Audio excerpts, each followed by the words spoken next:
A'udzubillahiminasyaitonirrajim. Bismillahirrahmanirrahim. Tidakkah kamu melihat bahwasanya Allah menurunkan hujan dari langit, lalu kami hasilkan dengan hujan itu buah-buahan yang beraneka macam warnanya, dan di antara gunung-gunung itu ada garis putih dan merah yang beraneka macam warna, dan ada pula yang hitam pekat. Al-Fatir ayat 27.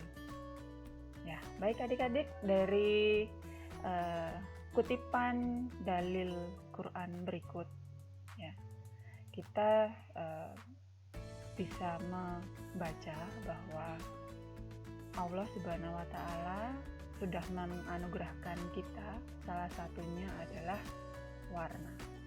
Dan topik kali ini masih ada kesinambungan dengan topik sebelumnya, yakni kita tetap belajar, kemudian mengambil referensi dan mengambil inspirasi dari alam, fitrah penciptaan, termasuk di dalamnya keindahan, ya, khususnya saat ini komposisi warna.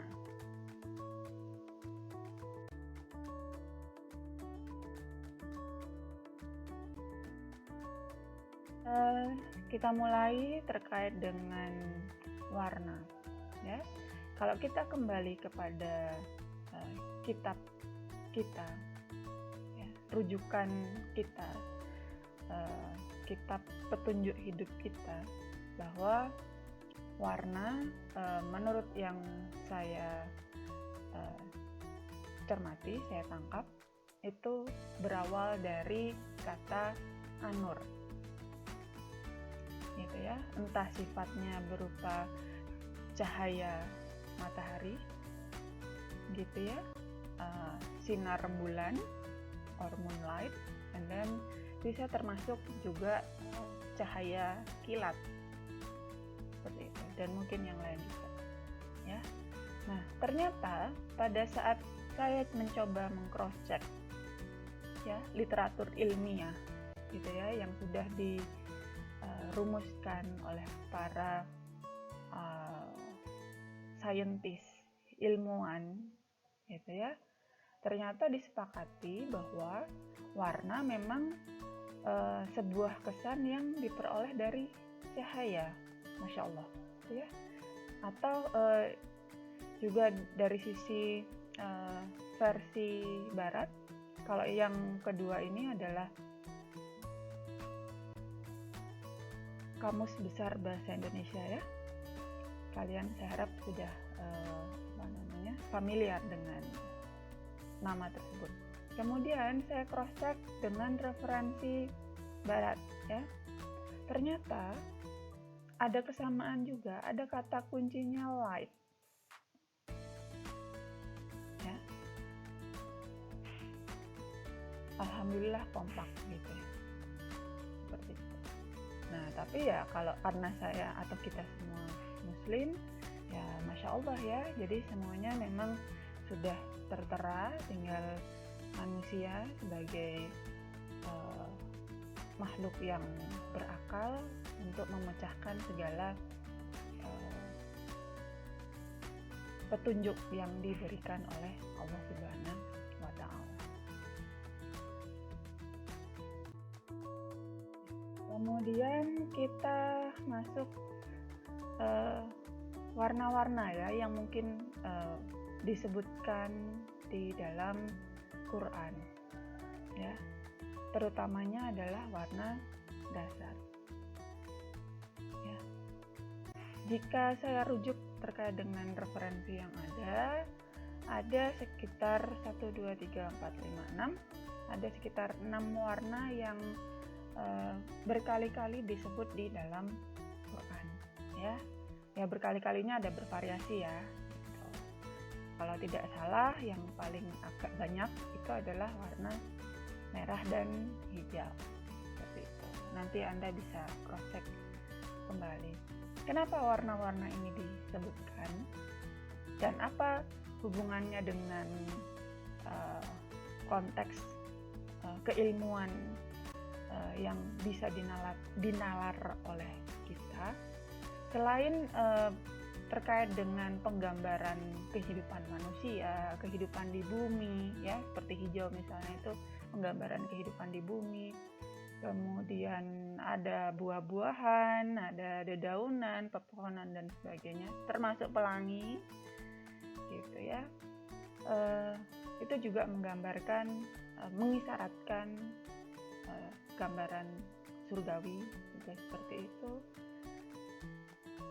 dan neraka. Ya. Kita masuk ke teori warna, ya, Brewster color wheel atau lingkaran warna dari Brewster. Ada 12 warna di sini yang terdiri dari primary, warna primer, kemudian warna sekunder, dan warna tersier. Dan ini sudah ada simbolnya. Namun sebelum menjelaskan lebih dalam, saya menyampaikan ada beberapa terminologi warna yang saya yakin adik-adik sekalian sadar atau tidak sadar sudah familiar gitu ya.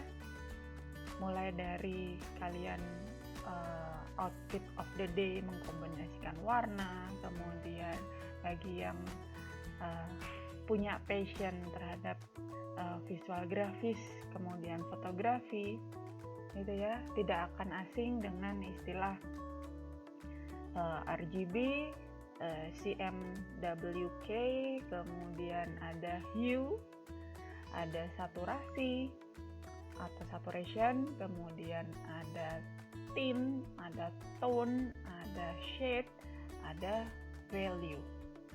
Ya, di situ semua sebenarnya memang masih masuk bagian tentang teori warna. Namun untuk pembahasan kali ini tidak terlalu dibahas secara lebih detail. Nanti silakan Anda menggalinya dengan atau melalui referensi yang lain. Baik, kembali ke teori color wheel atau lingkaran warna ini, gitu ya. Kemudian lingkaran warna ini dibagi menjadi dua kubu ya, dua kutub gitu ya. Menjadi ada yang warm, ada yang dingin. Ya, kalau mau dibagi secara garis, kita mulai dari ini. Ya, jadi di separuh betul gitu ya, di separuh ya, dibagi setengahnya. Ya, mana yang warna hangat gitu yang kita sebut warna hangat, mana yang kita sebut sebagai warna dingin, dengan kesan atau sifat yang ditimbulkannya. Kita masuk ke slide berikutnya, pengembangan lingkaran warna, yakni adalah color harmony. Yang pertama yaitu adalah monokromatik, yang kita sebut sebagai single color, gitu ya, variasi dari value ataupun dan saturasi. Apa maksudnya? Berarti mulai dari variasi tergelap, ya, saya start dari sini, kemudian menjadi variasi yang paling terang, ya. Berarti kalau disesuaikan dengan slide ini, ya, ini ada biru yang paling gelap hingga biru yang lebih muda atau paling muda, ya. Semuanya akan berpangkal pada, jika gelap akan berpangkal pada warna hitam, jika biru yang terang ya, dan yang sangat terang akan berpangkal pada putih. Seperti itu. Warna-warna monokromatik ya di alam, ya, seperti yang kalian bisa lihat dari reference image yang saya sampaikan di sini, bisa ditemui di hewan, ya. Sampling kebetulan yang saya pakai adalah ikan, kemudian ada makanan berupa buah blueberry, kemudian landscape alam gitu ya, entah lautan dan langit.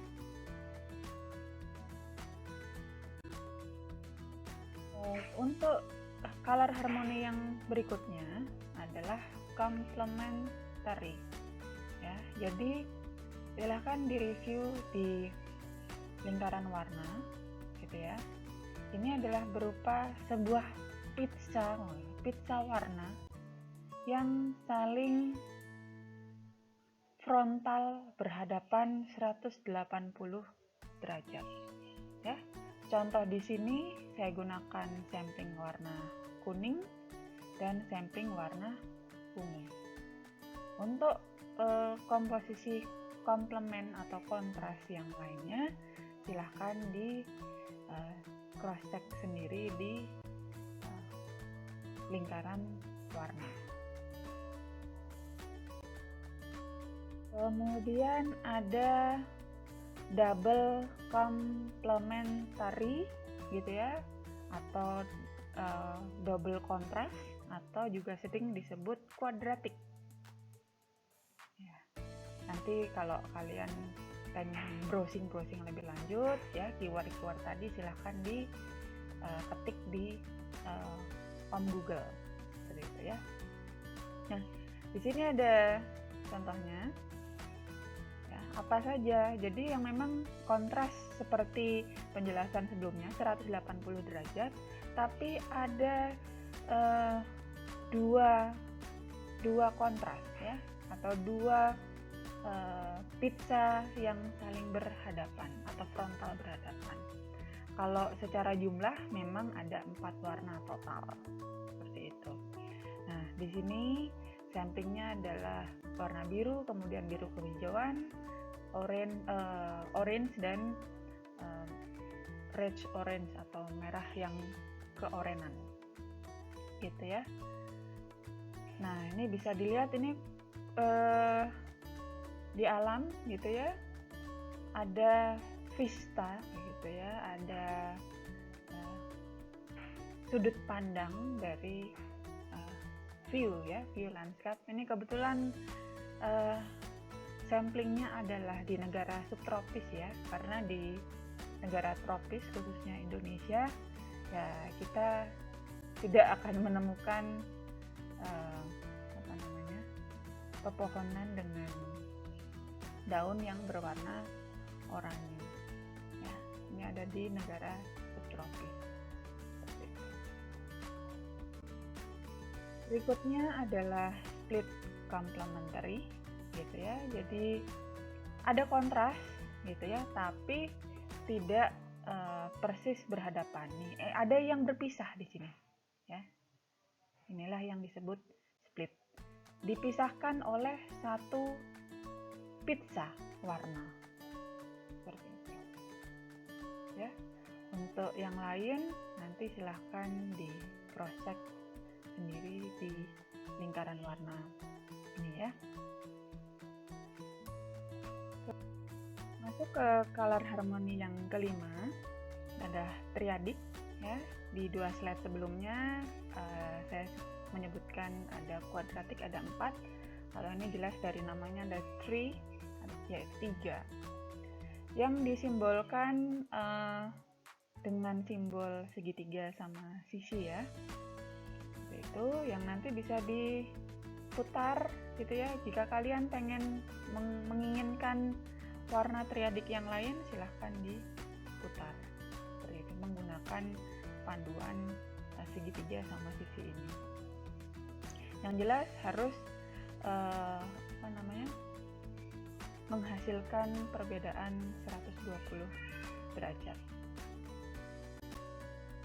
Kita masuk ke color harmoni selanjutnya, yakni tetradik ya. Di mana keywordnya adalah ini juga berisikan 4 warna. Lantas bagaimana membedakan dengan skema warna atau color harmoni yang sebelumnya, ada quadratic atau double complementary tadi ya. Nah, untuk ini tetap notasi yang dipakai, alat bantu notasi yang dipakai adalah tetap persegi panjang, namun dia di sini ambil titik sudutnya, ya, di mana dia melewati satu pizza warna. Kalau di quadratic atau double complement kan tidak ada jeda, ya, tidak ada jeda pizza warna. Tapi kalau untuk tetradik ini ada jeda satu pizza warna, ya, seperti itu. Kemudian selanjutnya ini adalah analogus, ya, terdiri dari bisa 4, 5, bahkan ada juga yang sampai 6, tapi rata-rata di 4, 5 ya, gitu ya, menggunakan warna yang saling berurutan seperti itu. Nah, untuk ini kasusnya ada di biru, kemudian ungu ya, dari yang warna tersier ungu, sekunder, tersier lagi hingga merah. Untuk contoh penerapan komposisi warna di bidang arsitektural atau karya arsitektural, ini contohnya adalah, salah satu contohnya maksud saya, di Suyang Art Gallery, ya, di Tiongkok.